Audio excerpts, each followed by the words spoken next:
খসড়া ভোটার তালিকা অনুযায়ী বর্তমানে দেশে মোট ভোটারের সংখ্যা দাঁড়িয়েছে 12,61,70,900 জন।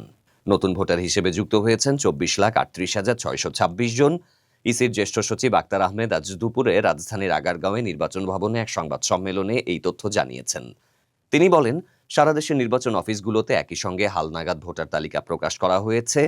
এর আগে গত 2রা মার্চ প্রকাশিত ভোটার তালিকায় মোট ভোটার ছিল 12,37,32,274 জন। হালনাগাদ কার্যক্রমে বাড়ি বাড়ি গিয়ে 45,71,216 জনকে নতুন ভোটার হিসেবে অন্তর্ভুক্ত করা হয়। তবে মৃত এবং বিভিন্ন কারণে বাদ পড়া ভোটারের সংখ্যা ছিল 21,32,590 জন। সবকিছু মিলিয়ে বর্তমানে মোট ভোটারের সংখ্যা 12,61,70,900 জন হয়েছে। সচিব আরও জানান, আগামী 31শে আগস্ট হালনাগাদ ভোটার তালিকা চূড়ান্ত সংস্করণ প্রকাশিত হবে। এছাড়া 31শে অক্টোবর পর্যন্ত যাদের বয়স 18 বছর পূর্ণ হবে তারাও ভোটার তালিকায় অন্তর্ভুক্ত হতে পারবেন। নবীন ভোটারদের 1 বছর অপেক্ষা না করানোর জন্য নতুন আইনে এই সুযোগ রাখা হয়েছে। এবছর মোট 3টি ভোটার তালিকা প্রকাশ করবে ইসি। 2রা মার্চ প্রকাশের পর আগামী 31শে আগস্ট এবং 31শে অক্টোবর। আজ খসড়া ভোটার তালিকা প্রকাশের পর সারা দেশের নির্বাচন কর্মকর্তারা তা নির্দিষ্ট স্থানে টাঙিয়ে দিয়েছেন।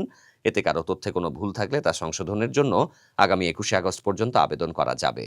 এছাড়া যোগ্য ব্যক্তির নাম অন্তর্ভুক্ত করা, অযোগ্য ব্যক্তির নাম বাদ দেয়া, ভোটার স্থানান্তর এবং কোনো সংশোধন বা ত্রুটি বিচ্যুতি দূর করার জন্যও 21শে আগস্ট পর্যন্ত আবেদন করার সুযোগ আছে।